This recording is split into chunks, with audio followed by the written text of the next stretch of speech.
On the day of my wedding to the man I love, I couldn't express how long I'd been waiting for this moment. But storms can hit without warning. "I'm sorry, I'm pregnant with his child," my sister confessed. Surrounded by well-wishers, I was ready to pledge eternal love, but my own sister hit me with the cruelest revelation. Even Dad, whom I thought would support me, defended her. Why did this happen? What had I ever done? As I was drowning in despair, things took a turn I could have never anticipated. My name is Riley, 26 years old, and I work at a foreign company as an ordinary employee. My life had been pretty mundane until now. 2 years ago, I met my destiny, Thomas, 28 years old. We met at a client's company and are currently engaged. Thomas made the first move, and after a year and a half, he recently proposed. Thomas isn't just great at his job, he's also well respected. I was so proud to have Thomas as my fiancé. Today, I brought Thomas home for a family meeting. I hadn't been home for a few months, and Mom and Lily greeted us warmly. "Riley, it's been a while. To think you'd come to announce your wedding," Mom said, quite surprised. "Sorry about that. Work has been hectic." "It's okay. Alexander is waiting inside." "Thanks. Oh, where's Mary?" "She's here, in her room." Honestly, I didn't want to see Mary. The truth is, I've never really liked her. Mary is my older sister, and even at 30, she doesn't work. Mary has always been beautiful and treated others very well. Because of this, people always said she was adorable and such a good girl. As a result, she grew into an uncontrollable troublemaker. But the frustrating thing is Mary's true nature only comes out around me. In front of our parents and relatives, she plays the role of a perfect little angel. My feelings towards Mary started to sour before I even entered elementary school. Even before that, as a child, I had my grievances with her. One incident that stands out is my 5th birthday. On that day, my parents gave me the rabbit plushie I had wanted for so long. But right after, Mary burst into tears out of the blue. I wanted that plushie too. "But Mary, didn't you say you didn't like bunnies?" "I do like them. You copied me, Riley. It's so unfair."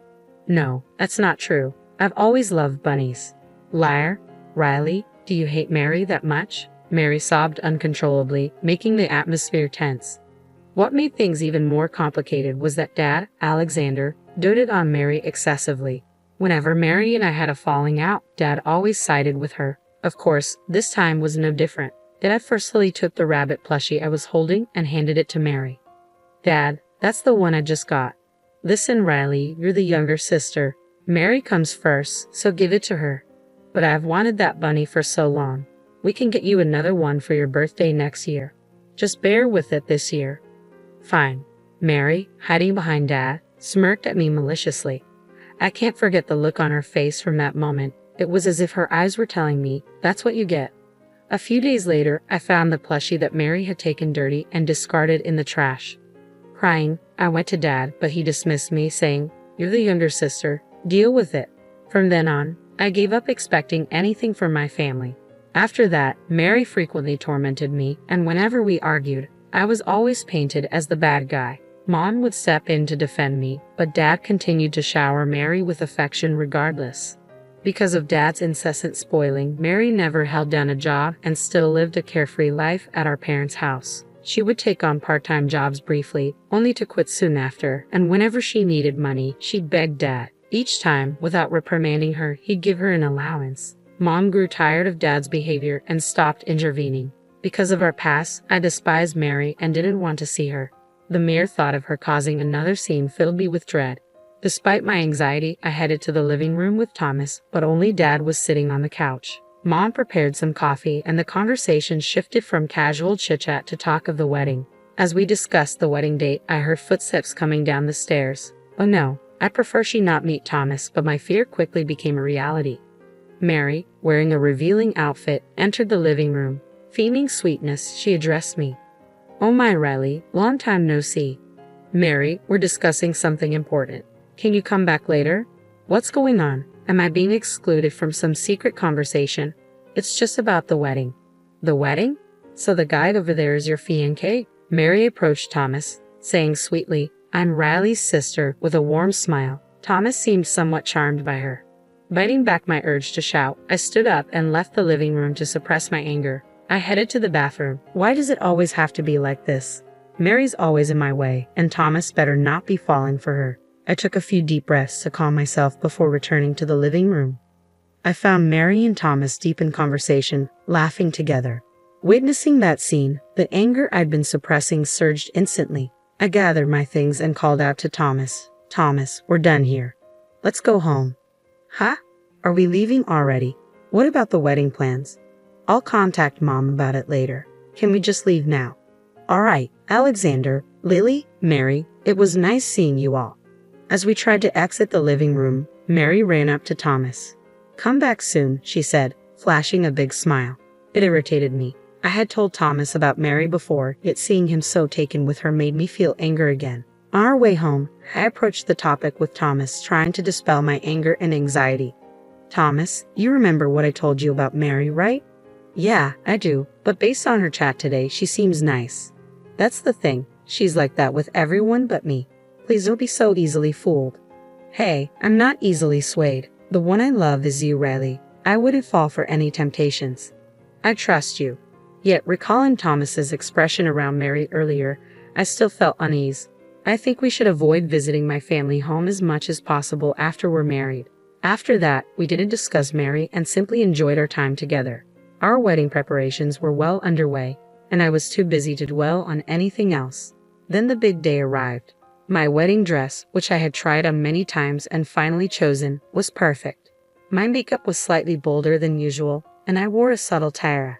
The once-in-a-lifetime event, the day I'd long dreamed of, came faster than I thought. Thomas looked tense, of course.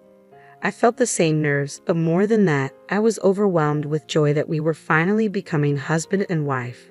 After the ceremony, as a whirlwind of emotions engulfed me, we transitioned to the reception venue. Once the groom finished his speech and the meal began, suddenly Mary, seated at the family table, broke down crying loudly. Everyone's attention was on her. When Dad asked what was wrong, Mary dropped a bombshell. I have something to apologize to Riley for.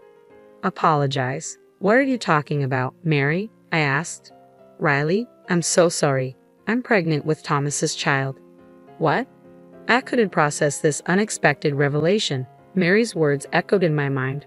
Pregnant with Thomas's child. I cautiously looked over at Thomas, seated next to me.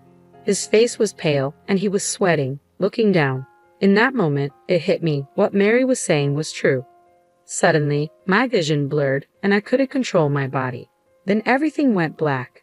I don't know how much time had passed when I came to lying on a sofa in the venue's waiting room. There was a slight headache. Then Mom approached, handing me a bottle of water. Riley, thank goodness you're awake. Mom, what happened? That must have been tough to suddenly face such a situation. Yeah, I replied, still in shock. With Mom's words, the reality that Mary wasn't lying about her pregnancy hit me. It seemed like Mary had managed to take something precious from me again. Oddly, despite everything, I felt a strange sense of detachment, as if I were watching someone else's life fall apart. I didn't feel anger, just a deep emptiness. Before I knew it, tears began to flow, and overwhelming frustration consumed me. Mom hugged me tightly, trying to console me. Riley, it's okay. It's going to be okay. All right. Don't cry. Mom, just rest for now. We'll talk about everything properly later. For the next few days, I stayed somewhere else with Mom. The thought of returning to the family home with Mary or the apartment I shared with Thomas was unbearable. A few days later, I started to feel better, and my emotions began to stabilize. Upon telling this to Mom, she decided it was time to sit down and talk with Mary and Thomas at our family home. Seeing Thomas after such a long time, he looked worn out and pale. In contrast, Mary seemed smug and triumphant. I decided to first ask Thomas about his feelings. So, what's the plan now? Well, that is, it's quite something getting your fiancé's sister pregnant. I'm too stunned to even blame you.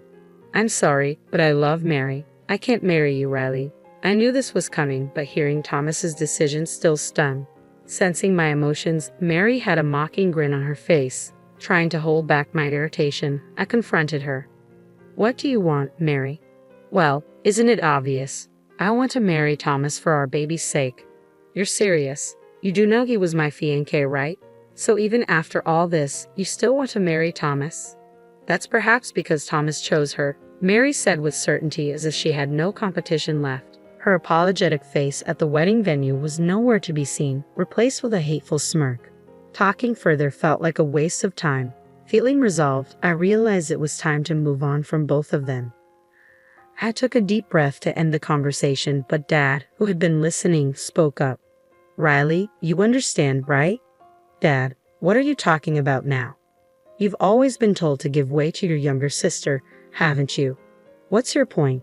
Hand over Thomas to Mary. To begin with, there's a reason he cheated on you." In that instant, something inside me snapped. All this time, I've been told to give in to my younger sister because she's younger. This is so unjust. I won't put up with it any longer. I'll get my revenge. I plan to demand compensation from Mary and Thomas and get a restraining order against Dad for past abuse. But before I could act, Mom stepped forward. She stood before Mary and smiled gently. "Mary, first off, congratulations on your pregnancy." "Thanks, Mom. This will be your first grandchild." "Grandchild? Don't make me laugh. You're no longer my daughter." "What? Mom, what are you saying? How could you stoop so low as to steal your sister's fiancé and get pregnant by him? You're no better than a monster." Hearing the stern tone from Mom, a side she'd never seen before, Mary shrank back in fear. Dad, concerned about Mary, stepped in to intervene. "Hey, what's gotten into you? This is hard on Mary." "Hard on her?" At that moment, Mom stood directly in front of Dad, gripping his shirt tightly. "Enough is enough. What on earth are you talking about? How can you say it's hard on Mary? Don't you see how Riley is the one truly suffering here?" "Calm down. Mary isn't the only one at fault here. Riley played her part in this too." Dad kept trying to defend Mary, but Mom had had enough. She released her grip and said, "No more excuses. Riley deserves better than this, and it's time we support her, not coddle Mary. I don't ever want to see Mary again, and we're getting a divorce." "What?" "Yes, a divorce. Why would I stay in a family with someone so heartless? If you understand, then please leave." "But, am I joking?" "Absolutely not. Can't you see how much you've hurt Riley? And if you ever try to harm my precious daughter again, even if you're family, I won't hesitate to take you down." "Got it." Mom's forceful words turned Dad's face pale, and for good reason. If he were kicked out, he'd have nowhere to go because the house, passed down from Mom's grandparents, was in her name. Dad had married into the family of wealthy landowners, but after the grandparents passed, he became more dominant, disregarding Mom's opinions. He always said, "I am the one supporting this family," probably getting too arrogant after their passing and completely forgetting one crucial detail. The house was inherited from the grandparents and was under Mom's name. Realizing the predicament he was in, Dad knelt before Mom, repeatedly apologizing. "I was wrong. Please forgive me. I won't side with Mary again. Just don't kick me out." But Mom was resolute. She began packing Dad's belongings. Once packed, she threw his stuff outside. "Here, sign the divorce papers and leave. I don't ever want to see your face again." "But, move it or I'll take this to court." Startled by the word court, Dad hurriedly began signing the divorce papers. He then loaded his numerous belongings into the car and left the house. Left behind in the room were Mary and my ex-fiancé Thomas. Thomas looked overwhelmed by Mom and was trembling. How pathetic. Why did I ever consider marrying such a person? On the other hand, Mary still had a smidge of arrogance left. I said to her very clearly, "You know I'll be expecting full compensation from you." "Compensation? We're sisters." "Excuse me, think that matters now? You stole my fiancé, that's a fact. But I don't even have a job." Instead of apologizing, Mary was still trying to justify her actions. Seeing such a pitiful sight, I was utterly disgusted. Finally, I let loose, expressing all the resentment I'd been holding in. "Stop making excuses. Whether you work or not, I don't care. Who's to blame for all of this? It's a result of your shameless affair. And after all the trouble you've caused, you still act so self-righteous." "Wait, please. I apologize. Just please no compensation." "Sorry? You think I'm a fool who would forgive such a shallow apology? I've put up with your crap for years, but enough is enough. Being related to someone like you is just embarrassing. Got it? I won't show any mercy no matter how much you cry or beg. I'll come after you with everything I've got." Mary broke down, begging and pleading, but forgiveness wasn't an option. Like Dad, Mom packed up Mary's stuff and threw it outside. When Mary and Thomas were reluctant to leave, Mom and I forcibly evicted them. After that, Mom and Dad divorced. My engagement with Thomas was called off. I a lawyer and demanded compensation from Mary and Thomas. For Thomas, I required that he cover all the wedding expenses. Mary went into debt, and Thomas exhausted all his savings to pay the compensation. But word of Thomas's affair spread throughout his company, as colleagues were present at the ceremony. Consequently, he was shunned, and, unable to bear the humiliation, he resigned. I wonder what kind of life awaits the unemployed couple, especially with a baby on the way. I don't wish ill on others, but in their case, I hope they face endless misfortunes. As for me, I moved out of the apartment I shared with Thomas and began to live with Mom. Spending time with her has been enriching. Surprisingly, I feel refreshed despite the recent breakup, all thanks to Mom, who fiercely protected me. Will I ever love someone again? If I do find someone in the future, I hope it's someone who can make Mom proud.